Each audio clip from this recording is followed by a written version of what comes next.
থামেন আপনি। আলাউদ্দিন জিহাদ ইসলামের দলিল না, থামেন। প্রশ্ন থাকলে কাগজে লিখে দেন। এভাবে কথা বলা বিয়াদবি। প্রশ্ন থাকলে কাগজে লিখে দেন, জবাব পাবেন। কোন কিতাবের দলিল দিয়েছে? এই কিতাবের নাম কান। সেই কিতাবের নাম কান। কোন কিতাবের দলিল দিয়েছে নাম কান? হ্যাঁ, নিয়ে আসেন। নড়াইলের একজন নৌ মুসলিম বক্তা আছে, তিনি হিন্দু ছিলেন, পরে মুসলমান হয়েছে।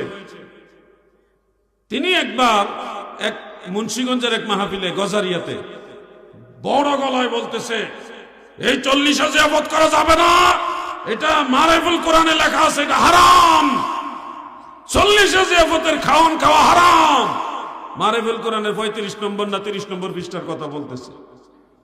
একজন মেম্বার সাহেব ছিলেন ওই এলাকার, উনি বললেন যে আলাউদ্দিন জিহাদি সাহেবের বক্তব্য শুনছি, এটা হারাম না, এটা জায়েজ আছে। তখন উনি বলতেছে, হ্যাঁ, আলাউদ্দিন জিহাদিকে আমার কাছে নিয়ে আসো, আমার কাছে নিয়ে আসতো। মেম্বার সাহেব বলে, ঠিক আছে, আমি ওনাকে আনবো, আপনি আসবেননি। পরে গলার আওয়াজ ঠান্ডা নরম হয়েছে, কনা ঠিক আছে, ওনাকে আনেন, আমি ওনার সাথে কথা বলবো। আমার একটা ইয়ে হইলো, নর্মাল হইলো। তো মেম্বার সাহেব পরে আমার দাওয়াত দিয়ে নিছে গজারিয়াতে। আমি গেছি, ওই ঢাকা থেকে চট্টগ্রাম যাওয়ার পথে এই জায়গাটা পড়ে,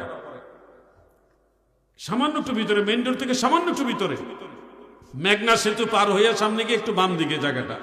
আমার ওই একই মাঠে, যেই মাঠে বুম বাস্টিং গলা দিয়ে বলে গেছে 40 জিয়াফত হারাম, ঠিক একই মাঠে আমাকে দাওয়াত দিয়ে নিছে। আমি গেছি, আমি তার এত কাহিনী জানি না, আমার বলে না এগার থেকে। আমি যাওয়ার পরে বলতেছে, এই ঘটনা আপনার এই কারণে আনছে। তাই আমি বলছি, ভালো হয়েছে, তা কি করা লাগবে কর। দেখি আলেম ওলামা, এলাকার আলেমরা, সর্বঘরনার আলেমরা সবাই মাহফিলে হাজির। গোল টুপি, সুক্কা টুপি, তেরা টুপি, নৌকা টুপি, সব টুপি ওখানে হাজির। আমি যখন সেখানে স্টেজে উঠলাম, তখন স্বাভাবিক শুধু 40 জিয়াফত কিভাবে জায়েজ, এটা কোত্থেকে আসলো, কিসের কারণে আমরা এটা করি, দলিলগুলি তুলে ধরলাম। একটা বা দুইটা দলিল আপনাদের তুলে ধরি, তারপরে বুঝতে পারবেন।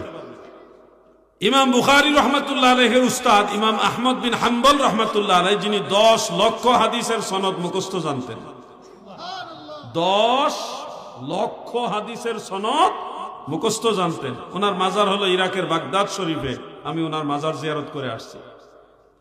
তিনি তার কিতাবুজ জুহুদের মধ্যে হাদিস বর্ণনা করেছেন, যা হাফেজ জালালউদ্দিন সুয়ুতি রহমাতুল্লাহ আলাইহির আল হাবিলিল ফাতাওয়ার মধ্যে উল্লেখ করেছেন। ইমাম আবু নুআইম ইসফাহানি রহমাতুল্লাহ আলাইহির লেখা আরেকটা কিতাব আছে, এটার নাম হিলিয়াতুল আউলিয়া। 1100 বছরের আগের কিতাব এটা। কয়শো বছর? 1100 বছরের আগের কিতাব।